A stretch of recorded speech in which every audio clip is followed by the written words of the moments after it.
The 4th of July 1944 started as any other Tuesday for the citizen of Denmark's second largest city, Aarhus. It was the summer holidays, so kids were home and parents tried to make the best of it, even under the German occupation.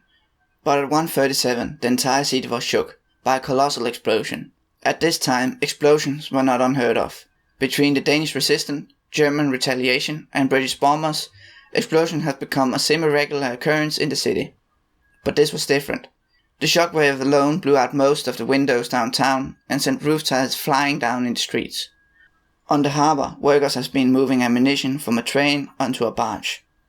The port was a major link in the German war machine, facilitating transportation of materials to and from German-occupied Norway.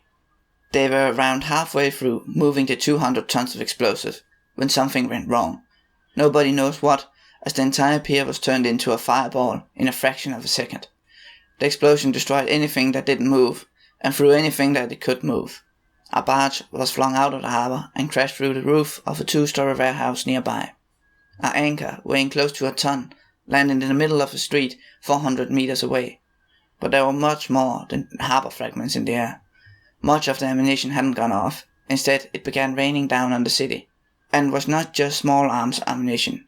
Much of it was 88mm anti-aircraft rounds. When they came down, they could easily pass through roofs and knock several chimneys off. One shell even hit and instantly killed a German soldier patrolling in the streets over half a kilometer away. A few minutes after the explosion, the air raid sirens began to blur.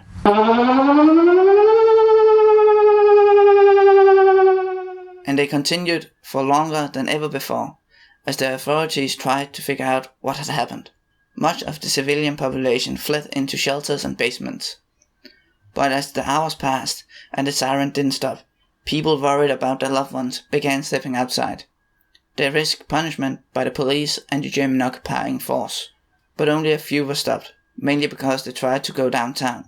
The entire downtown had been blocked off due to the threat of more explosions. It was first around 6:30 that the air raid sirens stopped, 5 hours after they started. But almost immediately, cars with loudspeakers began driving around the city, asking all citizens to check the roof, attics and gardens for unexploded ammunition, and over 1,000 rounds were found all over the city. But when the siren started, not everybody ran to safety, and this undoubtedly saved many lives, because the disaster could have gotten a lot worse. The explosion started a massive fire on the harbour, and it spread to a nearby ammunition ship, Scharnhorn, and it was loaded with around 300 tons of additional ammunition. There was a clear danger of the ship exploding, so the captain of the Danish tugboat Hermes decided to drag the ship out to sea where it was safer to fight the fire. Danish harbour workers cut the lines, and the Hermes successfully pulled Scharnhorn out of the harbour, and when at a safe distance from the city, Hermes managed to extinguish the fire. At the same time as the Hermes dragged off Scharnhorn, 6 workers from the local gas company were busy stopping another catastrophe. One unexploded shell had hit the city's 20,000 cubic meter gas storage tank. This tank held gas for the local power plant and many of the city's private homes. The tank didn't explode, but a several meter tall flame spewed out of the hole. There was a real threat that it would also explode, and possibly cause an even bigger explosion than the barge. As the area was evacuated, 6 volunteers stayed behind to fill the tank's water locks and safely depressurize the tank. The gas workers and the tugboat later arrived at the harbour to help the firefighters fight the fire raging on the docks. The explosion had not only destroyed and set fire to several warehouses on the pier, but it had also damaged several grain and dried feed silos on the dock. The dried material had spilled out and acted as excellent fuel for the fire. In fact, it would take several days before the fire was completely extinguished. The countless craters, unexploded ammunition and collapsed buildings slowed the rescue work at the harbour and inner city.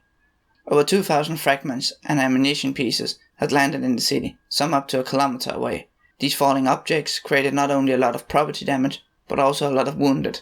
And with most of the emergency workers heading for the harbour, many everyday people picked up the slack. Many taxis and delivery drivers used their cars to bring wounded to the hospital and worked for a time as emergency ambulances. But it didn't take long before the wounded had filled all the city hospitals. Kommunehospitalet saw so many wounded that they had to establish waiting and triage areas outside on the hospital lawn. And were not only space that was in short supply, manpower, and painkillers also became critical issues, so much that general practitioners and dentists needed to give up their medical supplies to the hospitals and assist in any way they could. There are no complete records of the number of wounded or the types of injury they suffered.